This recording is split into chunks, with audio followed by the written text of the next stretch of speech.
The sun had barely lifted over the tree line when the flash of blue police lights shattered the quiet calm of our lake. I stood on the porch, coffee half raised, heart already sinking because I knew there was only one person in this entire valley petty enough to call the cops at 6 in the morning over something she didn't understand. Karen. Of course it was Karen. Down by the water, my son Luke stood knee-deep near the old dock with his fishing rod resting lightly in his hand. He wasn't panicked, just confused, turning toward the gravel driveway where the squad car rolled slowly toward him. He looked young in that moment, too young to already have an enemy like Karen. But what she didn't know was that this wasn't just a boy fishing. This was the new Wildlife Warden Chief for our entire county. A badge, a title, and a responsibility he'd worked years to earn, all hidden behind a worn flannel shirt and a fishing rod. I set my coffee mug on the porch rail and started down the path as Officer Braxton stepped out of the car. He was young, fresh in uniform, and clearly not prepared for whatever drama he'd just been dragged into. Beside him stood the source of the storm, Karen, arms folded so tightly across her chest I thought she'd crack her own ribs. Her sun hat nearly blocked her entire face, but that unmistakable scowl pushed out from underneath it like a warning sign. "There he is," she snapped. "I told you, trespassing, and illegally fishing too. You need to fine him, officer, and confiscate that pole." Her voice alone could curdle milk. Luke blinked at her, caught between confusion and disbelief. He hadn't even noticed the patrol car until she pointed, and even then, he looked more like someone being asked why the sky was blue than someone accused of breaking the law. Officer Braxton cleared his throat. "Sir, I received a report from this resident here." "Board member," Karen interjected sharply, "who stated that you're fishing on private HOA property without permission," he finished, ignoring her correction. This was when I reached them. I stopped just beside Luke, the damp grass cool under my boots. "Morning, officer," I said, forcing my voice to stay even. "Is there some kind of issue?" Karen answered before he could. "Yes. Your boy is breaking at least 3 OA regulations. I tried telling you the lake isn't yours to do whatever you want with. You people think rules don't apply just because your property touches the water." I took a slow breath. "Karen, this lake is ours." "No, it's not," she barked. "It falls under shared community aesthetics. It's visible from HOA lots, therefore the HOA controls it. That's the policy. Page 73. Luke's jaw flexed. He didn't raise his voice, but when he spoke, even the birds quieted. "Ma'am, I'm not trespassing, and I'm not fishing for recreation." He nodded toward the officer. "My name is Luke Harper. I'm the Wildlife Warden Chief for Carson Valley County. I'm here on duty, doing a fish population survey." Karen froze. The officer's brows shot up. I almost smiled. "Warden Chief?" The officer echoed. "Yes, sir," Luke responded, calm as still water. "I have my credentials in my truck if you'd like to see them." Karen let out an indignant scoff. "Oh, please. He's what, 19? You expect me to believe they just hand out fancy titles to kids now?" Luke didn't even blink. 24, ma'am," I added. "Earned the position after completing state wildlife training and graduating top of his class. He's certified law enforcement under state authority." Officer Braxton straightened. "State law enforcement?" "That's right," Luke said, "which means I'm well within my jurisdiction. And the lake we're standing next to is private property." "My family's property," Karen spluttered, her sun hat wobbling with outrage. "That's impossible. I've looked at the HOA map. It shows the lake inside our community boundary." "And that," I said, "is why maps aren't deeds." I stepped forward and lowered my voice so only the officer could hear. "My great-grandfather built this lake in 1874, dug the dam with his own hands and a mule. The lake's been Harper property for over a century. Karen moved here 4.5 years ago." Karen pointed a shaky finger at me. "I don't care about your ancient family fairy tales. This is HOA land now, and you're both violating community guidelines." The officer exhaled, long and slow. "Ma'am, if the lake is legally theirs, then they're not violating anything. And if he's truly Wildlife Warden Chief, then he's performing official duties." Karen's face twisted up like she'd just bitten into a lemon soaked in vinegar. "This is ridiculous. I called you to enforce rules, not whatever this is." Luke stepped closer. Not aggressive, just steady, professional. "Ma'am, filing false reports is a serious matter. You're accusing a state officer of trespassing on his own property. The officer nodded. She's right about that. I'd need to file this. Karen paled. Her mouth opened and closed like a fish gasping for air, but no sound came out. Luke turned toward me. Dad, she's trying to claim the lake again. I know. I spoke quietly, but the tension in my chest burned hot. And she's not stopping until she gets what she wants. The officer cleared his throat. Mr. Harper, if you can provide the deeds, I'll close the case on my end. I'll get them, I said. Karen's voice returned in a shrill burst. This is harassment. He shouldn't even be here. And if you think documents will change anything, think again. I'm bringing this to the board. She whirled around and stomped off, muttering something about fines and bylaws and respect for authority. Luke watched her go. She's going to come back with more people. Oh, definitely, I said. Karen doesn't understand losing. She thinks rules bend around her. He reeled in his line, slow and thoughtful. The morning sun shimmered on the lake, reflecting across his face. The same lake his great-great-grandfather had created. The same lake our family fought tooth and nail to protect. She'll push harder next time, Luke said quietly. And we'll be ready, I answered. We walked back toward the barn, the old wood groaning in the early morning breeze. Inside was the iron trunk where the old family documents were kept. Maps, letters, and most importantly, the deeds proving beyond any doubt who this land truly belonged to. This isn't just property, I said as I opened the trunk. It's history. Every Harper before us fought to protect it. Now it's our turn. Luke nodded, running his hand across the faded ink on the oldest document. Then I guess this time, I'm fighting back as the Warden Chief. I looked at him, my son, standing tall, determined, and more like a Harper man than ever before. I placed a hand on his shoulder. Good, because Karen's about to come at us with everything she's got. Luke let out a breath, bracing himself. Then let her come. And outside, far across the yard, Karen stood on her porch with her phone pressed to her ear, already planning her next move. The next morning began with a tension so thick it felt like the air itself was waiting for something to snap. Luke and I stepped onto the porch with fresh mugs of coffee in hand, but before we could even take a sip, an unfamiliar black SUV crept down the gravel drive. The bold white HOA logo glared from its door like a warning. I felt Luke stiffen beside me. They're back, he muttered. Of course they are, I replied. Karen doesn't sleep when there's drama to create. The SUV rolled to a stop near our gate. The first door opened, and out stepped Mr. Dalton, the HOA president. A man whose frown looked so permanent it might as well have been carved into stone. Rumor around town said he'd been an accountant before retiring, which made sense considering he carried himself like someone who believed every inch of the world should be itemized and controlled. Karen climbed out next, adjusting her sunglasses and her attitude at the same time. Behind them came two other board members, Mrs. Green, who always looked mildly offended by nature itself, and Turner, whose only known hobby was slipping anonymous complaint letters into people's mailboxes. Luke exhaled slowly. Great. The whole circus. We walked down the steps and approached the gate together. Luke stayed a step behind me, arms crossed, calm but ready. He'd grown into his authority so naturally that sometimes I forgot he wasn't just my son anymore. He was a man with a badge and law behind him. Dalton cleared his throat, clipboard in hand. Mr. Harper, he said, we're here on official HOA business. That's unfortunate, I replied, because this isn't HOA land. Karen immediately cut in. Actually, it is. You keep ignoring that little fact. This lake falls under community visual standards. Anything that affects neighborhood aesthetics is under HOA authority. Luke let out a small, humorless laugh behind me. Aesthetics. That's what this is about? Karen jabbed a finger toward him. You can't just come down here with a fishing pole and pretend you're above the rules.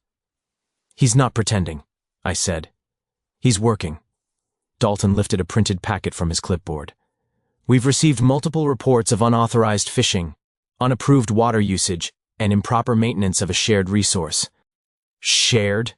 I repeated. Mr. Dalton, this lake sits entirely on our property. The only thing shared here is the sunlight bouncing off it. Mrs. Green sniffed loudly, as if offended by the breeze. We're simply trying to maintain standards. Luke finally stepped forward.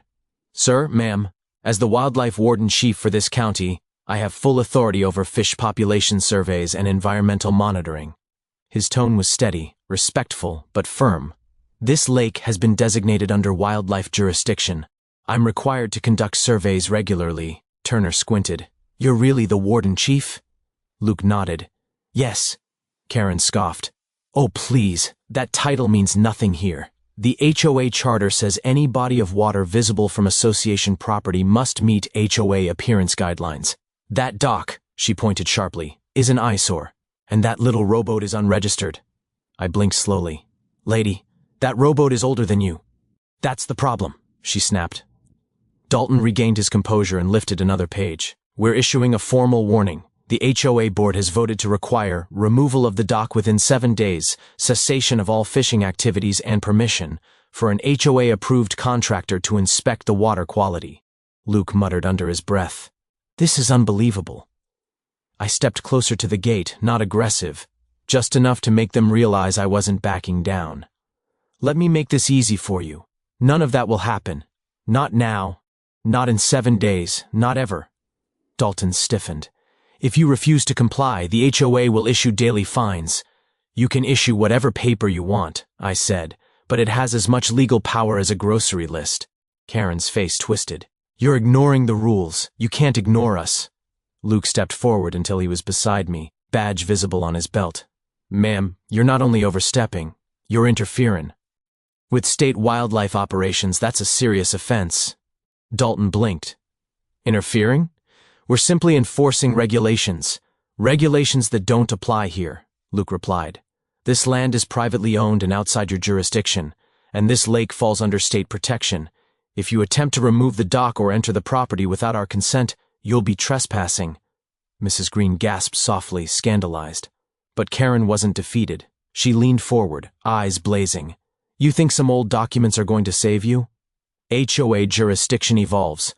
Community property evolves. Power evolves. We will escalate this." Luke didn't flinch.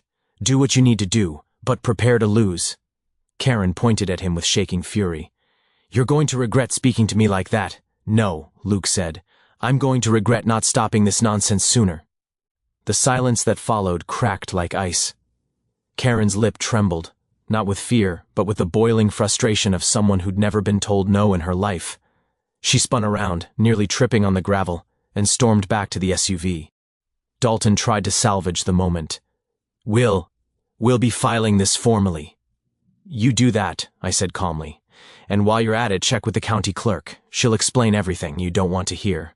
Dalton faltered, but finally nodded. As the SUV pulled away, Karen glared at us through the tinted window like she was memorizing our faces for war. When the car disappeared, Luke let out a long breath. "She's not just annoying," he said. "She's dangerous." "She's obsessed," I corrected. "People like her don't fight because they're right. They fight because they need control. And losing control feels like losing power." Luke stared at the lake. The morning sun rippled across the surface in warm ribbons. "What if she brings a lawyer next time?" "She will," I said. "Anne, we'll be ready." Luke shook his head. "This isn't about a lake to her. It's personal." "Oh, it's personal, all right," I said. "But not the way she thinks." We headed back toward the house when Luke paused suddenly. "Dad," he said quietly, "why does she want this lake so badly?" I looked out at the water, remembering stories passed down through generations. "Because Karen sees the lake as a trophy, something she can control, reshape, add to her list of achievements. She doesn't see history. She doesn't see legacy. She sees property value." Luke's jaw tightened. "Then she picked the wrong family." "She sure did," I said.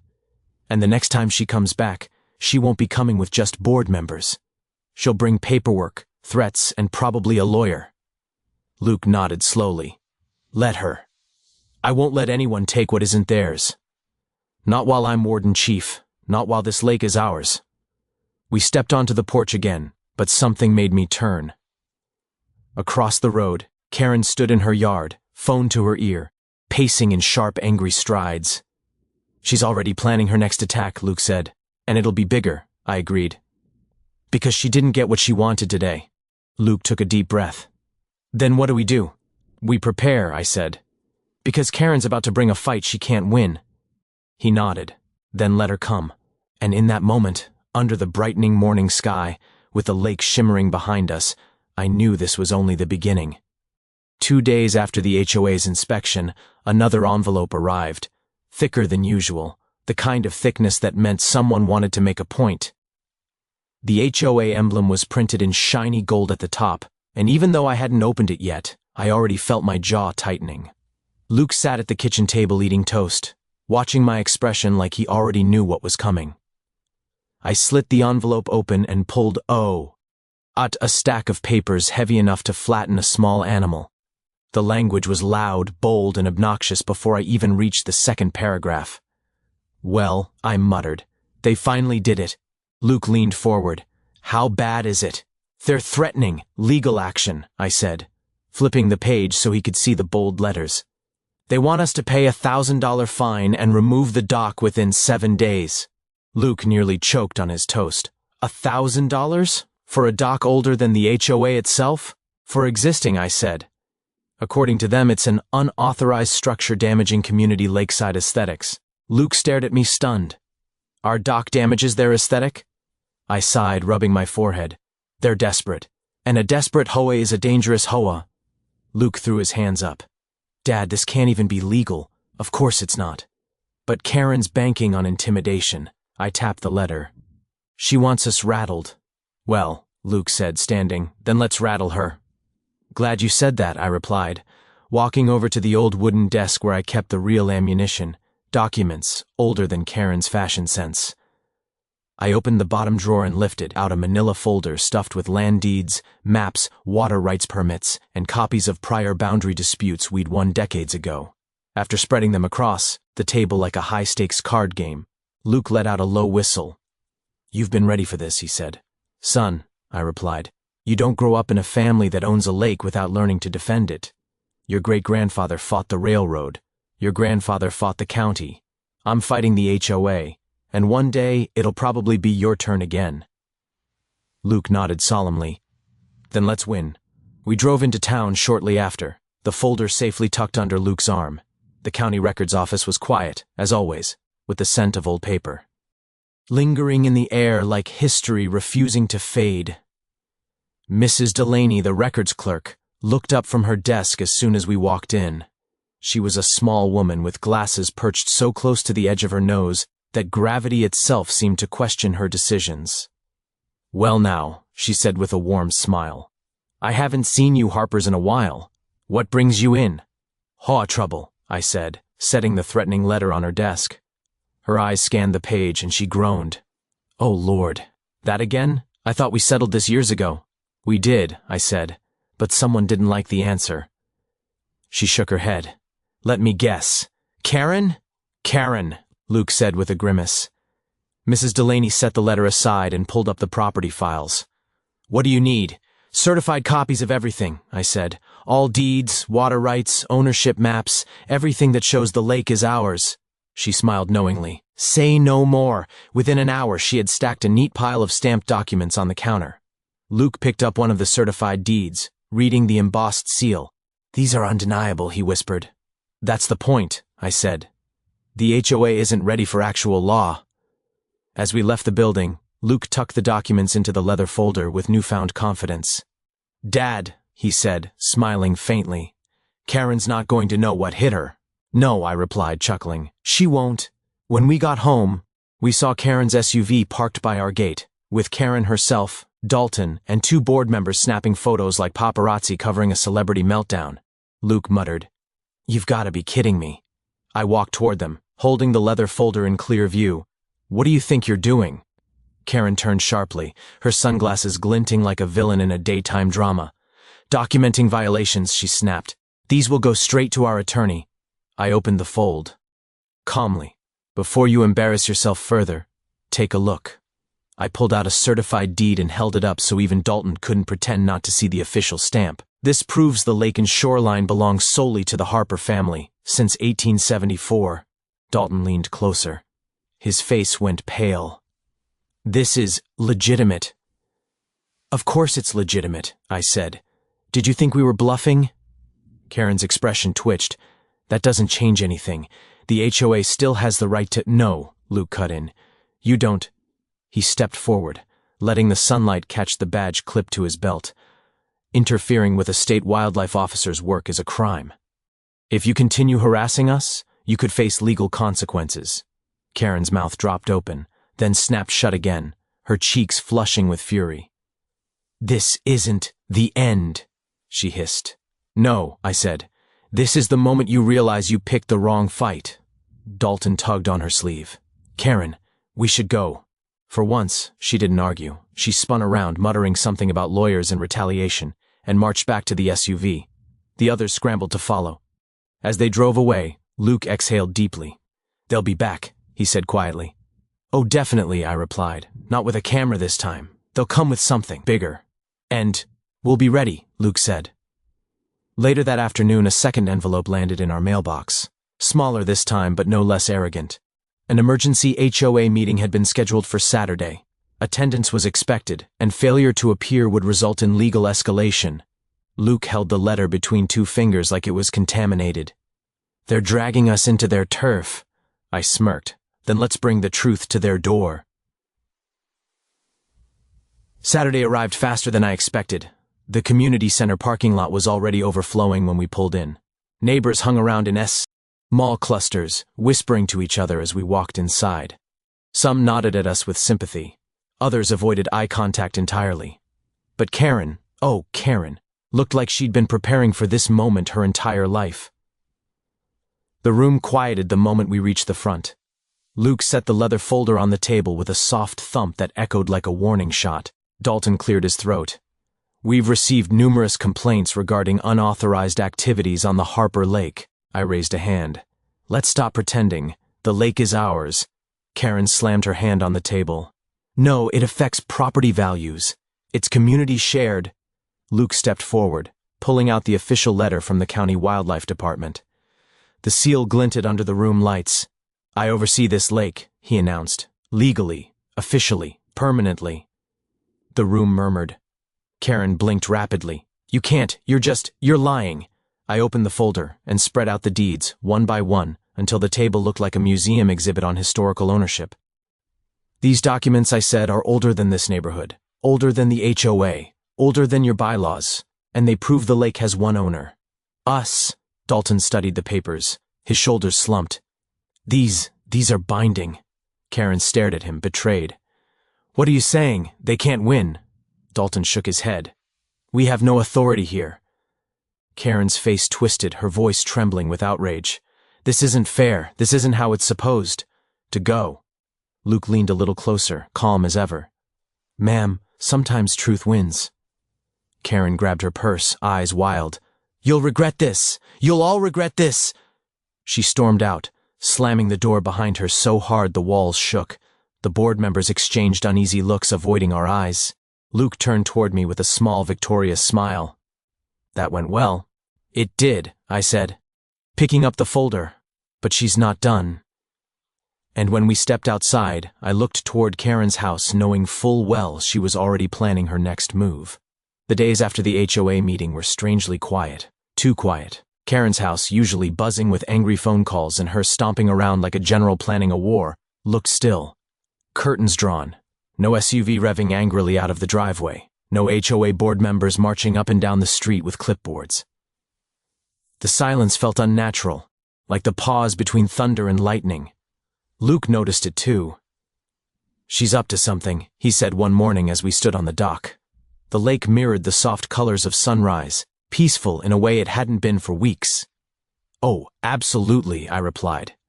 Karen's the type who doesn't retreat, she reloads. We didn't have to wait long to find out what she'd loaded.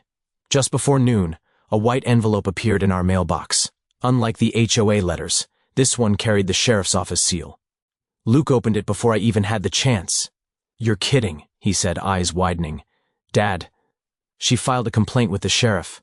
She's accusing us of violating community safety standards and obstructing HOA authority. I laughed, a weary, frustrated laugh. She finally went nuclear. Luke shook his head. This lady is unbelievable. She's trying to weaponize the law. Let's call Reynolds, I said, already reaching for my phone. Sheriff Reynolds picked up on the first ring. Morning, Harper. I was expecting you. You got her complaint? I asked. "Oh, I did," he said. There was a pause, followed by a low chuckle. "And let me tell you, this was an interesting read. She claims your son is posing as a wildlife officer and illegally fishing on HOA land." Luke groaned audibly. Reynolds continued, "I know your land, I know your deeds, and I know your boy is the real warden chief. She's wasting county time." "Well, Sheriff," I said, "what are you going to do?" "I'm going to go talk to her," he replied, "and give her a formal warning for misuse of emergency services. If she tries this again, she's getting fined." "You'd be doing the whole valley a favor," I said. That afternoon, Luke and I were back on the porch when we saw the sheriff's cruiser pull into Karen's driveway. Her front door flew open like she'd been waiting behind it, ready to defend her cause. Her voice drifted across the yard. Even from a distance, you could practically hear the steam coming out of her ears. Reynolds talked calmly, hands raised slightly in a placating gesture, but Karen paced back and forth, pointing toward our lake like it was a crime scene. Luke sipped his coffee, smirking. "She's unraveling," he said. "Unraveling?" I replied. "Son, she's turning into spaghetti." Eventually, Reynolds delivered the warning. Karen's voice cracked, and her body stiffened in disbelief. She clearly hadn't expected the law to turn on her. After the sheriff left, she stood on her porch trembling with offended pride. Neighbors had noticed too. People who had stayed silent during the HOA chaos were now coming out of their homes. Mrs. Henderson walked over that evening with a fresh loaf of cornbread. "I'm proud of you two," she said, handing me the basket. "Karen's been a storm cloud since the day she moved in. Maybe now she'll think twice." Mr. Green followed shortly after with a small cooler filled with homemade smoked brisket. "I never agreed with her," he admitted. "Signed some papers just to keep the peace, but I'm done being intimidated." Luke clapped him on the back. "You're welcome here any time." The next morning brought one more surprise, a letter addressed to Luke from the County Wildlife Department. He opened it on the porch while I watched. As soon as he the first line, a grin stretched across his face. "What is it?" I asked.